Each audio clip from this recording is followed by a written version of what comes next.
তা কালকে তো জন্মাষ্টমী, তা সেই জন্য আজকে তালের দুর্দান্ত দুটো রেসিপি নিয়ে এসেছি। তা জন্মাষ্টমী উপলক্ষে তো ঠাকুরকে ভোগ দেওয়ার জন্য আপনারা বিভিন্ন রকমের তালের পায়েস, তালের পিঠে, তালের ক্ষীর, তালের মালপোয়া, তালের বড়া, বিভিন্ন রকম আইটেম বানিয়ে ঠাকুরকে ভোগ দেন। তা আমি আজকে দুর্দান্ত দুটো তালের রেসিপি আপনাদের সঙ্গে শেয়ার করবো। একটা হলো তালের দুধ পুলি, একটা হলো তালের রসবড়া। শুনেছি কৃষ্ণ ঠাকুরের মানে তাল ফলটা খুবই প্রিয়, ওই জন্য জন্মাষ্টমীর সময় তালের বিভিন্ন রকম রেসিপি করে আমরা ঠাকুরের সামনে নিবেদন করি। এমনি আমি আজকে কোনো পুজো ব্যবস্থাটা নাই আমাদের মানে করছি না, এমনি দুটো রেসিপি আপনাদের করে দেখাবো তালের। এই দুটো রেসিপি কিন্তু খেতে খুবই দুর্দান্ত লাগে। আপনারা সঙ্গে থাকুন, ভিডিওটা ভালো লাগলে অবশ্যই সেটা লাইক করে দেবেন আর আমাদের পাশে থাকবেন। দেখুন আপনাদের কাকু বড় সড়ো একটা তাল নিয়ে চলে এসেছিলো, তালটা আমি আগেই ছেনে নিয়েছি। আমার চ্যানেলে তাল ছানার রেসিপি ছাড়া আছে, আপনারা চাইলে দেখতে পারেন। আজকে তাল ছানাটা দেখালাম না। তো কী কী নিয়েছি আপনাদের বলে দিচ্ছি। এখানে দেখুন 1 বাটি তাল, এখানে আছে ময়দা, চিনি, সুজি, এলাচ, আমুল দুধ, নারকেল। তো প্রথমে আমি তালের দুধ পুলি বানানোর জন্য নারকেলগুলো রেডি করে নেব। গ্যাস ধরিয়ে কড়াই বসিয়ে দিচ্ছি, গ্যাস ধরিয়ে কড়াই বসিয়ে দিয়েছি। তাল দিয়ে দেবো প্রথমে কড়াইতে।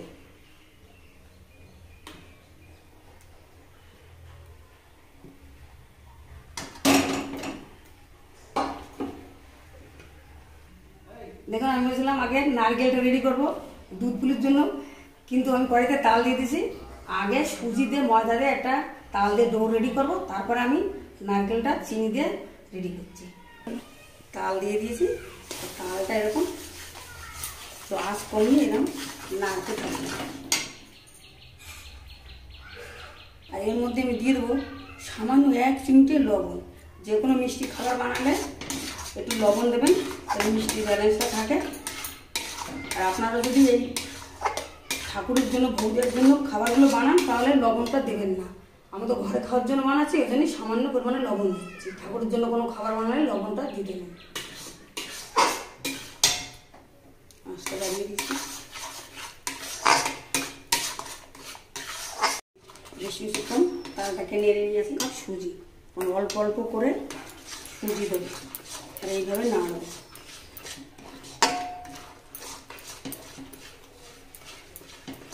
দেখুন 1 কাপ সুজি দিয়েছি আর 1/2 কাপ আমি দিয়ে দিচ্ছি এর মধ্যে ময়দা। কিছু খুব ভালো করে মিশিয়ে নিতে হবে, মিশিয়ে একটা ডো রেডি করতে হবে। তাল, সুজি, ময়দা নাড়তে নাড়তে একটা ডো হয়ে গেছে। এখন গ্যাস অফ করে নামিয়ে নেব। নারকেলের দুধ পুলি বানানোর জন্য ডোটা রেডি করে নামিয়ে নিয়েছি, গরম আছে। এখন বড় বৌমা এটা একটু মেখে দুধ পুলিগুলো যতক্ষণে রেডি করবে ততক্ষণ আমি নারকেলটা রেডি করব। খুব সুন্দর করে মাখো, তুমি যতক্ষণ এটা মাখো ততক্ষণ আমি নারকেলটা রেডি করি। এটা যত সুন্দর মাখা হবে তত পিঠাগুলো নরম হবে। ডোটা একটু চেপে চেপে মাখতে হবে, ওর মধ্যে গুঁড়ো টুড়ো কিছুই লাগবে না, সুন্দর করে শুধুটা মেখে নিতে হবে। হালকা গরম গরম অবস্থায় মাখতে হবে, হালকা গরম আছে, হালকা গরম অবস্থা মাখলে বেশ মাখা ভালো হয়।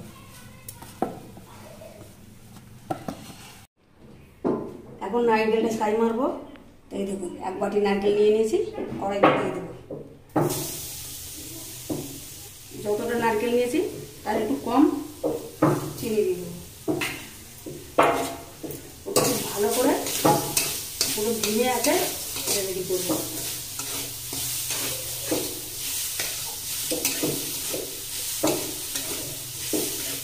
বেশ কিছুক্ষণ নারকেলটা আমি নেড়ে নিয়েছি।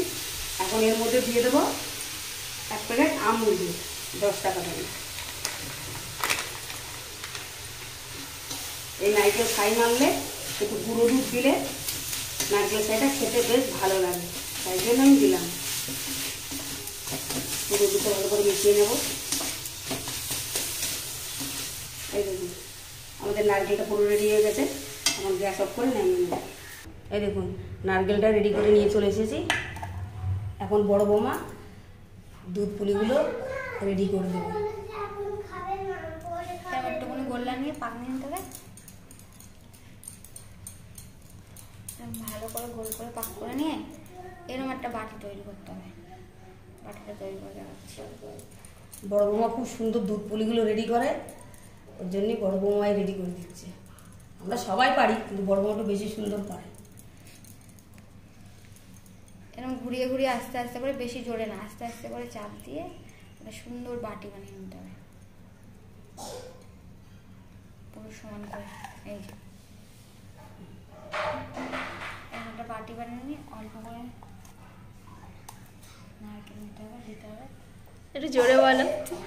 নারকেলের পুরটা একটু বেশি দেবে। হ্যাঁ, অল্প কারণ করে দুধ পুলিতে নারকেলের পুরটা একটু বেশি দিলে বেশ খেতে ভালো পুরটা লাগে। এরকম দিয়ে এরকম আস্তে করে দুধারটা এরকম করে দিয়ে লম্বা করে এরকম মুড়ে দিতে হবে মুখ দুটোই যেন, যাতে বেরিয়ে না যায়, দিয়ে আস্তে আস্তে করে চেপে দিতে হবে,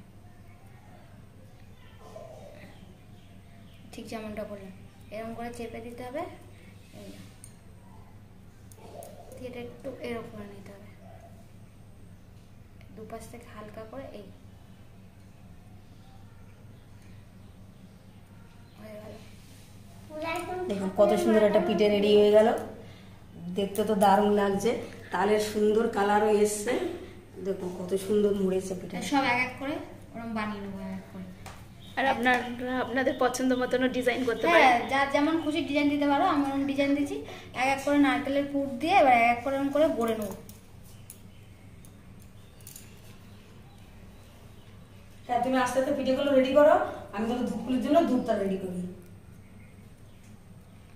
সব এক এক করে ওরকম করে একই পদ্ধতিতে গড়ে নেবো। এরকম করলে আর ফাটবে না, জিনিসটা সুন্দর দেখতে হবে।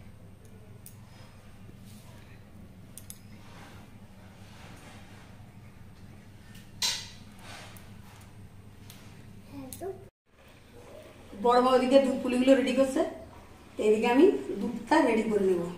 তা কড়াইতে দুধ দেওয়ার আগে দেবো সামান্য জল।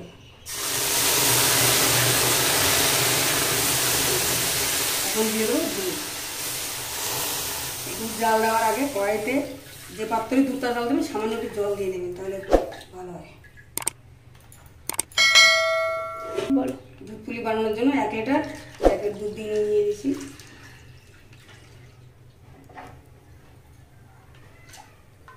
দুধটা এখন জাল হোক। পুলির জন্য দুধটা কত সুন্দর জাল হচ্ছে। এখন দিয়ে দেবো একটু এলাচ, তাহলেই খেতে বেশ ভালো লাগবে। আর দিয়ে দেবো চিনি। আমি 1 বাটি চিনি নিয়েছি। আমরা সব কিছু একটু মিষ্টি খাই বেশি, আপনারা আপনাদের পছন্দ মতো চিনি নেবেন, মানে যেরকম মিষ্টি খান সেরকম দেবেন। চিনিটা দিয়ে দেবো। চিনিটা দিয়ে খুব ভালো করে জাল দেবো। আর এখানেও সামান্য পরিমাণে একটু লবণ দেবো। ওই যে বললাম, যে কোনো মিষ্টি খাবার বানালে সামান্য একটু লবণ দিলে মিষ্টির ব্যালেন্স থাকে ভালো। তা চিনি, এলাচ, লবণ আমার দেওয়া হয়ে গেছে। দুধটা 1 লিটার দুধ জাল করে আমি 750 মতো করে নেবো। তারপরে আমি পুলিগুলো দেবো। দেখুন বড় বড় সব দুধ পুলিগুলো রেডি করে দিয়েছে, কত সুন্দর হয়েছে। কত রকম ডিজাইন হয়েছে দেখুন, 1 রকম, 2 রকম, 3 রকম, 4 রকম, 5 রকম, 6 রকম। আর এইটুকু আছে নারকেল ছাই, এইটুকু আমি দুধের মধ্যে দিয়ে দেবো, তাহলে খেতে বেশ ভালো লাগে। নারকেল ছাইটা যদি দুধে পড়ে। 1 লিটার দুধ জাল হয়ে সাতচে হয়ে গেছে। এখন এই পুলিগুলো এক একটা করে এই দুধের মধ্যে দেবো।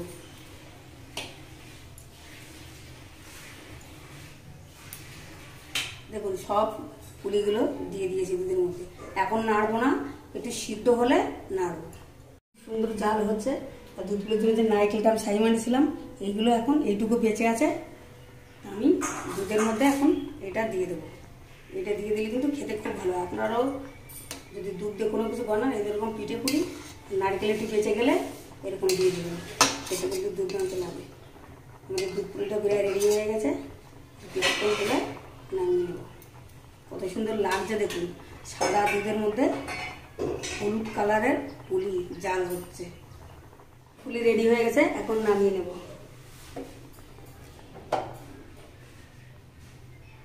দেখুন এরকম একটু ঝোল ঝোল নামিয়েছি ঠিকই, কিন্তু ঠান্ডা হয়ে গেলে আর একটু ঘন হয়ে যাবে। দুধ পুলি তো হয়ে গেল। তাই এখন তালের বড়াগুলো বানাবো। তার আগে তালের বড়াগুলো যে বানিয়ে যে চিনির রসে দেবো, সেই চিনির রসটা রেডি করবো। এরকম একটা গামলা বসিয়ে দিয়েছি। জল দিয়ে দেবো।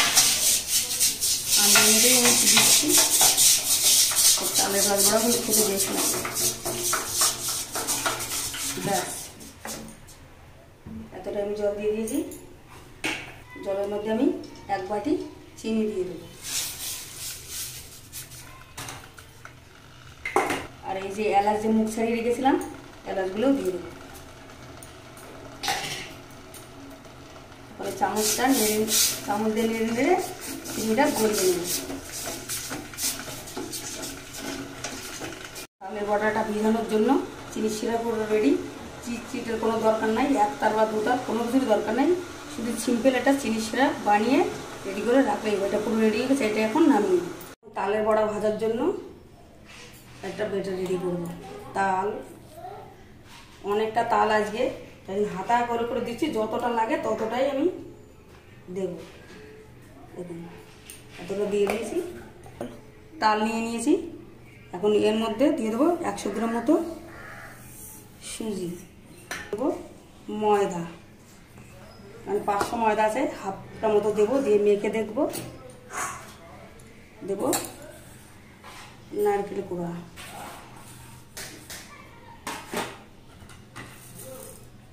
দেবো 1 বাটি চিনি,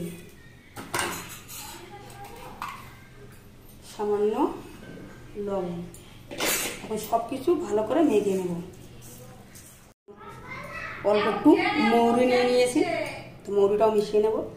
আমাদের তালের বড়ার জন্য ব্যাটারটা পুরো রেডি। এরকম যদি বড় বড় বড়া বানানো যায় হেভি হবে। এটা যত ভালো করে মাখা হবে তাহলে বড়াগুলো তত খেতে ভালো লাগবে, ফুলবেও। আমার ব্যাটারটা রেডি। পুরো 100 গ্রাম সুজি দিয়েছি আর ময়দা 500টাই লেগে গেছে। এখন এখান থেকে অল্প অল্প করে নিয়ে তেলের মধ্যে বড়াগুলো ছাড়বো। আমি আমার সাইজ মতো দিচ্ছি, মানে ছোটো ছোটো করে। আপনারা ছোটও দিতে পারেন, বড়ও দিতে পারেন। ওই ধিমে আছে বড়াগুলো ভাজা হবে আর বড়াগুলো সুন্দর রেডি হবে। আজ বাইরে রাখলে কি হবে, উপরটা হয়ে যাবে, ভিতরটা কাঁচা থাকবে। সেই জন্য আঁচ পুরো ছোলো রেখে বড়াগুলো ভাজবেন। এবং বড়াগুলো দিচ্ছি তার জন্য আঁচ পুরো ছোলো রেখেছি। বড়াগুলো সব দেওয়া হয়ে গেলে আঁচ মিডিয়াম করে দেবো। এইভাবে সব বড়াগুলো দিয়ে দেবো। দিয়ে দিয়েছিলাম, আমি দিয়ে দিয়েছিলাম। এরকম লাল লাল করে বড়াগুলো তুলে নেব তেল দিয়ে। একটুখানি ঠান্ডা হলে চিনি বসে দেবো। এইভাবে বাকি বড়াগুলো সব ভেজে নেব। বড়াগুলো সব ভাজা হয়ে গেছে, তাহলে বড়াগুলো চিনি রসে দেবো। দেখুন চিনি রসটা তো রেডি করে রেখেছিলাম, কিন্তু ঠান্ডা হয়ে গেছিল। চিনি রসটা একটু গরম করেছি। এখন ভাজা বড়াগুলো দেবো।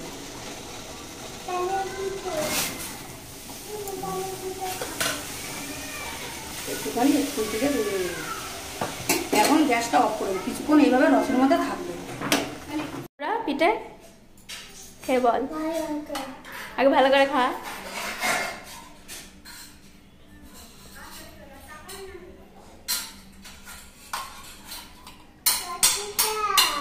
রাধিকাও এসেছে পিঠে চাইতে। বলো এবার কেমন হয়েছে? টেস্টি। এবার রাধিকাকেও দিচ্ছে। রাধিকাকে গোল পিঠেটা দিয়েছি, খাও শোনা, খাও, খেয়ে বলো কেমন হয়েছে। এটা তুলতে পারে না। খাও খাও। ও বড়াই মুখে পড়ে দিয়েছে। যা তুমি খাই দাও। আমি আমি আমি খাইয়ে দিই আমার রাধিকা, দেখি আমি একটু কেটে খাইয়ে দিই। দাঁড়াও, কি সুন্দর নরম হয়েছে, কি সুন্দর কেটে যাচ্ছে। ভালো হয়েছে, খুব ভালো। খাও তোমরা।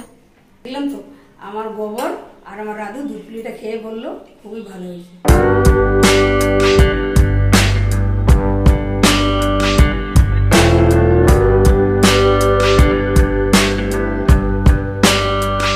আমাদের 3 রকম পিঠাই বানানো হয়ে গেছে। তালের দুধ পুলি, এখানে আছে তালের রস বড়া, মানে চিনির মধ্যে দিয়েছিলাম চিনির রসে। এখানে আছে শুকনো তালের বড়া। সুন্দর হয়েছে। দেখুন 3টে পিঠেই, আর এগুলো দেখুন ফুলে ফুলে কত বড় হয়েছে রস ঢুকে। একটা পিঠে আপনাদের আমি দেখাচ্ছি, এই দেখুন কত সুন্দর নরম হয়েছে। তা আজকে তালের দুধ পুলি আর শুকনো তালের বড়া আর চিনি রসের মানে তালের রস বড়া, তাই 3টে রেসিপি আপনাদের কেমন লাগলো অবশ্যই কমেন্টে জানাবেন, লাইক শেয়ার করবেন আর এইভাবে আমাদের পাশে থাকবেন। আর কালকে তো জন্মাষ্টমী, এই রেসিপি একবার বানাতে পারেন, খুবই ভালো রেসিপি, ঠাকুর ভোগও দিতে পারেন। তা দেখা হচ্ছে আপনাদের সঙ্গে পরের দিন। নমস্কার।